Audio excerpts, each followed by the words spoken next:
Hello students, IIT brain में आपका स्वागत। आज हम आईईई रोडो के प्रॉब्लम 3.9 पे डिस्कस करेंगे। 3.9 आईईई रोडो की प्रॉब्लम 3.9 को हमने अपने एक आर्टिकल में डिस्कस किया था, जिसमें एक रिंग के कारण उसके एक्सियल पॉइंट पर इलेक्ट्रिक फील्ड कैलकुलेट करना था। और ये कैलकुलेट करना था कि अगर ये डिस्टेंस रिंग के एक्सिस से रेडियस के रिलेटिव बहुत लार्ज है तो ये फॉर्मूला अप्रोक्सीमेटली इलेक्ट्रिक फील्ड की क्या वैल्यू देगा। दूसरे पार्ट में उसमें ये पूछा गया था कि इस एक्सिस पर, एक रिंग के एक्सिस पर कितनी डिस्टेंस पर इलेक्ट्रिक फील्ड की वैल्यू मैक्सिमम होती है और वो मैक्सिमम वैल्यू किस डिस्टेंस पर होती है और उसका मैग्नीट्यूड कितना होता है। उसी क्वेश्चन के तीसरे पार्ट में एक ग्राफिकल डिस्कशन किया गया था, एक ग्राफ बनाने को बोला गया था। तो आज हम उस प्रॉब्लम 3.9 का पार्ट 3 डिस्कस कर रहे हैं, जिसमें हम उस ग्राफ पे डिस्कस करेंगे जो ग्राफ एक रिंग के एक्सिस पर इलेक्ट्रिक फील्ड और डिस्टेंस के बीच में प्लॉट होता है। तो एक बार प्रॉब्लम क्या फ्रेम की गई है वो सुन ले। A thin wire ring of radius r carries a charge q. Draw the approximate plot of the function Ez. Z and E represent the distance measured from the center along the axis of the ring and electric field due to charge of the ring respectively. यानी आपको एक ring के axis पर दोनों side minus infinity two plus infinity, distance measured from centre और electric field की strength के बीच में एक ग्राफ प्लॉट करना है। इस एक्सिस की डायरेक्शन को हम इस क्वेश्चन के लिए जेड एक्सिस कंसीडर कर रहे हैं, तो हम इसे यूनिट वेक्टर के कैप से शो करेंगे और हमें यहां से डिस्टेंस के साथ इलेक्ट्रिक फील्ड का ग्राफ प्लॉट करना है इस पार्ट में। इसके पहले दो पार्ट में हम मैग्नीट्यूड इलेक्ट्रिक फील्ड का निकाल चुके हैं और किस पॉइंट पर वो मैक्सिमम होता है और उसकी मैग्नीट्यूड कितनी होती है इस पर डिस्कस कर चुके हैं। तो अब देखिए, हमें यहां से जेड डिस्टेंस पर इलेक्ट्रिक फील्ड का फंक्शन बनाना होगा और फिर minus infinity two plus infinity paper के ऊपर उसके लिए एक ग्राफ प्लॉट करना होगा। तो किस तरीके से सॉल्व किया जाएगा। मान लीजिए रिंग का सेंटर O है और रिंग के सेंटर से जेड डिस्टेंस पर एक पॉइंट P है। जैसा कि हम पहले डिस्कस कर चुके हैं कि P पॉइंट पर इस R रेडियस की रिंग के कारण जो इलेक्ट्रिक फील्ड डेवलप होगा, इस R रेडियस की रिंग के कारण जो इलेक्ट्रिक फील्ड डेवलप होगा, स्मॉल r यूज किया गया है और रिंग के चार्ज को Q कंसीडर किया गया है। सो Q चार्ज की इस रिंग जिसका रेडियस R है के सेंटर से Z डिस्टेंस पे P पॉइंट पे इलेक्ट्रिक फील्ड वेक्टर का फॉर्मूला है 1/4 पाई एप्सिलॉन नॉट, जिसको मैं K कह सकता हूं, into QZ upon R square plus Z square to the power 3/2 with K cap. So electric field vector इस P पॉइंट पर इतना होगा, यानी कि इसकी direction away from the ring होगी। अब डिफरेंट पॉइंट पर हमें इलेक्ट्रिक फील्ड और Z के लिए एक ग्राफ प्लॉट करना है। तो देखिए, यहां क्लियर है कि अगर मैं Z की वैल्यू 0 पुट करूं तो इस पॉइंट पर इलेक्ट्रिक फील्ड की वैल्यू 0 आएगी और अगर मैं इनफाइनाइटली लार्ज डिस्टेंस पर चला जाऊं तो इनफाइनाइटली लार्ज डिस्टेंस पर फिर इलेक्ट्रिक फील्ड की वैल्यू 0 आएगी। Z की वैल्यू r/√2 के बराबर जब होती है तो r/√2 डिस्टेंस पे एक ऐसा पॉइंट आता है जिस पॉइंट पर इस इलेक्ट्रिक फील्ड की वैल्यू मैक्सिमम होती है। ये हम इससे पहले डिस्कस कर चुके हैं। अब हमें इस ओरिजिन से लेकर प्लस इंफिनिटी तक और उसके बाद ओरिजिन से सेंटर ऑफ द रिंग से माइनस इंफिनिटी तक इलेक्ट्रिक फील्ड का ग्राफ प्लॉट करना है। तो कैसा ग्राफ बनेगा, उसका कर्व किस डायरेक्शन में मूव करेगा, इलेक्ट्रिक फील्ड के ग्राफ का स्लोप कैसा होगा, ये सब जानने के लिए हमें कुछ पॉइंट्स कैलकुलेट करने होंगे इस ग्राफ पेपर के लिए। सबसे पहला इंपॉर्टेंट पॉइंट ये है कि यहां पर इलेक्ट्रिक फील्ड की वैल्यू 0 है। सो हमें ये बात मालूम चल जाती है इससे कि अगर हम ग्राफ पेपर के ऊपर सेंटर ऑफ द रिंग को ओरिजिन माने तो इस पॉइंट से हमारा कर्व पास होगा। इस एक्सिस को हम y एक्सिस कंसीडर कर रहे हैं, यहां पर हम इलेक्ट्रिक फील्ड की स्ट्रेंथ शो करेंगे और इस एक्सिस पर डिस्टेंस। तो हमारा ग्राफ ओरिजिन पॉइंट से पास होगा क्योंकि ओरिजिन पर इलेक्ट्रिक फील्ड 0 है। सेंटर के इस तरफ इलेक्ट्रिक फील्ड का डायरेक्शन प्लस K कैप और सेंटर के उस तरफ माइनस K कैप होगा। सो ग्राफ का जो प्लॉटिंग होगा वो इस लाइन के अलाउंग, जब आप प्लस इंफिनिटी की तरफ जाएंगे तो पॉजिटिव डायरेक्शन में मूव करेगा और नेगेटिव आने पर नेगेटिव डायरेक्शन में मूव करेगा। यहां पर इलेक्ट्रिक फील्ड के नेगेटिव होने का मतलब केवल डायरेक्शन से है। सो उस डायरेक्शन में इलेक्ट्रिक फील्ड इन पॉइंट्स के लिए उस डायरेक्शन में होगी, तो हम उस डायरेक्शन के लिए डाउनवर्ड शो करेंगे इलेक्ट्रिक फील्ड को, और इस इन पॉइंट्स पर इलेक्ट्रिक फील्ड पॉजिटिव डायरेक्शन में होगा तो हम अपवर्ड शो करेंगे। यानी ग्राफ का नेगेटिव साइड माइनस इंफिनिटी तरफ वाला point graph part negative side plot होगा और पॉजिटिव साइड वाला ग्राफ पॉजिटिव साइड प्लॉट होगा। एक इंपॉर्टेंट टर्म और कि इलेक्ट्रिक फील्ड की वैल्यू हमें मालूम है, इसका मैग्नीट्यूड अगर हम लिखना चाहें केवल तो इलेक्ट्रिक फील्ड का मैग्नीट्यूड आ जाएगा k q z upon r square plus z square to the power 3/2। इसे एक बार डिफरेंशिएट करके जीरो से कंपेयर करके e की मैक्सिमम वैल्यू मिल जाती है। तो अगर हम इसको एक बार डिफरेंशिएट करें तो ये बन जाएगा dE by dz equal to k q r square plus z square to the power 3/2 into z का डिफरेंशिएशन 1 माइनस z को प्लेस करके इसका डिफरेंशिएशन आ जाएगा r square plus z square 3/2 multiple r square plus z square to the power half into 2z divided by r square plus z square whole cube. So एक बार differentiate करने पर dE by dz की value इतनी आ जाएगी, जैसे simplify करने पर ये बन जाएगा dE by dz equal to k q upon r square plus z square to the power 5/2। यहां पर आप हाफ पावर इससे और इससे कॉमन लेके इसे कैंसिल कर सकते हैं 3 पावर से। सो 3 से हाफ माइनस करके 5/2 पावर। अब ये बचेगा r square plus z square और यहां 2 से 2 कैंसिल करने के बाद ये हो जाएगा 3z square. So d by dz की वैल्यू यानी इलेक्ट्रिक फील्ड का डिस्टेंस के साथ जो स्लोप आएगा, जो चेंज होने का रेट है वो हमें मालूम चल गया। उसकी वैल्यू आ गई d by dz equal to k q into r square minus 2z square upon r square plus z square to the power 3/2। So इस वैल्यू को जीरो से कंपेयर करके ये कैलकुलेट किया जा सकता है कि r बाय रूट 2 डिस्टेंस पर वो पॉइंट है जहां पर इलेक्ट्रिक फील्ड की वैल्यू मैक्सिमम है, क्योंकि जब इलेक्ट्रिक फील्ड की वैल्यू मैक्सिमम होगी तो dE बाय dz जीरो होगा। अब ये तो चलिए पता लग गया कि इलेक्ट्रिक फील्ड की value r by root 2 distance पर इस डायरेक्शन में और r बाय रूट 2 डिस्टेंस पर नेगेटिव डायरेक्शन में मैक्सिमम है, यानी ग्राफ यहां पर भी मैक्स से पास होगा r बाय रूट 2 पर, यहां पर भी मैक्स से पास होगा। लेकिन एक बात और पता करनी पड़ेगी क्योंकि वो बहुत कॉम्प्लिकेटेड है कि ग्राफ ओरिजिन से स्टार्ट हो रहा है, उसके बाद इसकी वैल्यू लगातार इंक्रीज हो रही है और इंक्रीज होते होते r बाय रूट 2 डिस्टेंस पे टॉप पे जा रही है। सो यहां से उठते हुए अब ये वैल्यू टॉप पे ऐसे तो नहीं जा सकती, क्योंकि ग्राफ का ये पार्ट अगर ऐसा बनता है तो ये वैल्यू तो इनफाइनाइट की तरफ जा रही है। सो डेफिनेटली ये वाला पार्ट इस तरीके से ही बनना चाहिए। लेकिन अगर ये ग्राफ का पार्ट इस तरीके से बनता है और इसी कर्वेचर में ये इंफिनिटी तक चलता है, तो फिर इंफिनिटी में जाके इसकी वैल्यू को हम जीरो जस्टिफाई नहीं कर पाएंगे। इंफिनिटी में जाके इसकी वैल्यू जीरो नहीं हो पाएगी। क्यों? क्योंकि इंफिनिटी से पहले ये किसी पॉइंट पर एक्स एक्सिस को कट कर देगी। तो ये ग्राफ ऐसा कर्वेचर लेता हुआ कैसे गिरेगा, इस बात को सही कंक्लूड नहीं किया जा सकता इतने डाटा से। मैक्सिमम यहां पर है, पता लग गया है, नेगेटिव डायरेक्शन में मैक्सिमम भी यहां पर होगा, पता है, ओरिजिन से पास होगा, ये कंफर्म है। लेकिन अब इसके स्लोप में जो चेंजेस आएंगे वो कैसे होंगे वो पता करना पड़ेगा। जैसे कुछ डाटा तो इससे पता लग जाते हैं। इससे क्या क्या पता लगेगा, देखिए कि जब तक z की वैल्यू r बाय रूट 2 से या माइनस r बाय रूट 2 से न्यूमेरिकल मैग्नीट्यूड में कम रहेगी, जब तक z की value numerically r by root 2 से छोटी रहेगी, तब तक ये आंसर पॉजिटिव होगा। यहां देख पा रहे हैं आप, इसके पॉजिटिव होने का मतलब है dE बाय dz पॉजिटिव होगा। dE बाय dz के पॉजिटिव होने का मतलब है कि आपका जो स्लोप है वो पॉजिटिव रहेगा। तो इससे ये कंफर्म हो जाता है कि इस मैक्सिमम पॉइंट पर पहुंचने तक स्लोप पॉजिटिव रहेगा, और वाकई इस तरीके के पार्ट में स्लोप पॉजिटिव दिख भी रहा है। लेकिन इस पॉइंट पर पहुंच के ये स्लोप जीरो हो जाएगा। इसका मतलब मैक्सिमम पर पहुंच करके टेंजेंट कुछ एक मोमेंट के लिए एक्स एक्सिस के पैरेलल आ जाएगा। उसके बाद जब आप z की वैल्यू r बाय रूट 2 से ग्रेटर अप्लाई करेंगे तो ये नेगेटिव आ जाएगा। इसके नेगेटिव आने का अर्थ होगा कि अब स्लोप नेगेटिव आ गया है। नेगेटिव स्लोप तो ऐसी लाइन पे भी आ सकता है और ऐसी लाइन पे भी आ सकता है। तो अब ये कंक्लूड करना पड़ेगा कि लाइन का जो कर्वेचर होगा, जो टर्निंग होगी, वो कैसी होगी।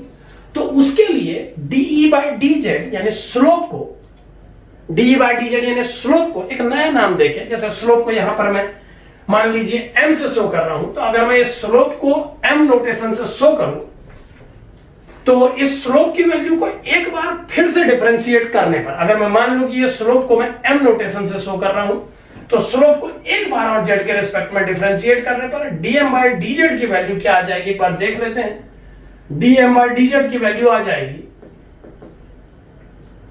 के q and r square plus Z square to the power 5/2, sorry ये 3/2 है, no it is 5/2, I think ये 5/2 था, तो यहां पर इसको रेक्टिफाई करना पड़ेगा क्योंकि यहां जो मैंने रब किया आई थिंक उसमें ये 5/2 पावर था, मुझे याद है, क्योंकि डिनोमिनेटर पे 3/2 पावर का 3 पावर बन चुका था और एक हाफ पावर हमने न्यूमरेटर से कैंसिल की थी, so it is 5/2 in denominator. So dm by dz equal to kq r square plus z square to the power 5/2 and differentiation of numerator is -4z। यहां पर भी मैं डिवीजन फॉर्मूला अप्लाई कर रहा हूं, minus r square minus 2z square into differentiation of denominator, ये बन जाएगा 5/2 r square plus z square to the power 3/2 into 2z divided by r square plus z square to the whole power 5। So हमने division formula apply किया, एक बार फिर देख ले, R square plus Z square to the power 5/2, ये 5/2 power है, into differentiation of numerator is -4z minus numerator is this one और differentiation of denominator is 5/2 R square plus Z square 3/2 power into 2z। इस function का दोबारा differentiate करने पर 2z आया है divided by whole 5 power of this one, square of the denominator होता है फॉर्मूले में। सो dm बाय dz का वैल्यू आ गया, अगर हम इसको थोड़ा सिंपलीफाई करें तो 3/2 पावर हम दोनों टर्म से कॉमन ले सकते हैं, यहां पर आप देख पा रहे हैं ये 5/2 पावर है, ये 3/2, तो दोनों 3/2 पावर कॉमन दे सकते हैं। इसके अलावा एक z कॉमन जा सकता है दोनों से, तो फाइनली ये क्या देखने को मिलेगा, देखें एक बार, ये बन जाएगा kqz upon r square plus z square to the power 5 minus 3/2। तो जो 3/2 में यहां कॉमन ले रहा हूं पावर, उसको अगर 5 से माइनस कर दूं तो ये बन जाएगा 7/2 this time, 7/2 this time. Power पे थोड़ा ध्यान दें, कई बार ये गलत लिख जाती हैं तो उसको रेक्टिफाई करते रहना पड़ेगा। माइंड में अगर आपके प्रॉब्लम चल रहा है तो आप इस गलती को बहुत इजीली पकड़ सकते हैं जब आप करते हैं। तो dm by dz equal to this, so kq z upon r square plus z square to the power 7/2। अब अगर इसे लिखा जाए रिमेनिंग टर्म्स को तो ये हो जाएगा r square plus z square, 3/2 power cancel हो चुकी है इसकी, -4z में से माइनस और 4 यहां पर मल्टीपल के रूप में बचेगा, so it is -4 r square plus z square and -5 r square minus 2z square. एक बार ध्यान से देख लें, 2 से 2 कैंसिल हो चुका है, -5 r square minus 2z square, ये टर्म कॉमन जा चुका है और डिनोमिनेटर पे जो टर्म है वो मैं पहले ही लिख चुका हूं, तो इसे थोड़ा और सॉल्व करके मैं लिख सकता हूं dm by dz equal to kqz upon r square plus z square to the power 7/2 into -4r square minus 5r square, that is -9r square and -4z square and minus plus 5 to the 10z square, so 10 से 4 minus करके plus 6z square, यानी ये बन गया dm by dz equal to this, यानी इतना value आ गया है dm by dz का।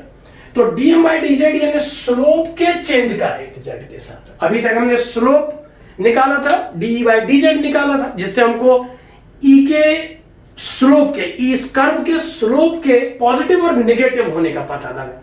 इस वैल्यू से हमने ये जान पाया कि इसका स्लोप पॉजिटिव कब है, नेगेटिव कब है। अब हमने इस डी बाई डी जेड को स्लोप मान के उसका डिफरेंशिएशन जेड के रिस्पेक्ट में कर दिया है, तो स्लोप में पॉजिटिव नेगेटिव है स्लोप की वैल्यू, ये पता लगा इससे। और अब इस टर्म से हमें पता लगेगा कि उस स्लोप में जो चेंजेस आ रहे हैं, स्लोप में जो चेंजेस आ रहे हैं, उस चेंज का वैल्यू किस तरीके से वेरी कर रहा है। तो यहां पर अगर हम ध्यान दें तो हम देख पा रहे हैं कि ये टर्म बन गया है इतना। अगर मैं इसको प्लस माइनस ऑर्डर में लिख दूं तो ये बन जाएगा 6z square minus 9r square, 6z square minus 9r square और 3 कॉमन लेने पर ये बन जाएगा 2z square minus 3r square. यानी इस dm by dz की वैल्यू 0 के इक्वल कब होगी, एक बार देख लेते हैं, देखते हैं। 0 के इक्वल इसकी वैल्यू तब होगी जब 2z स्क्वायर 3r स्क्वायर के बराबर होगा या जब z की वैल्यू 0 होगी।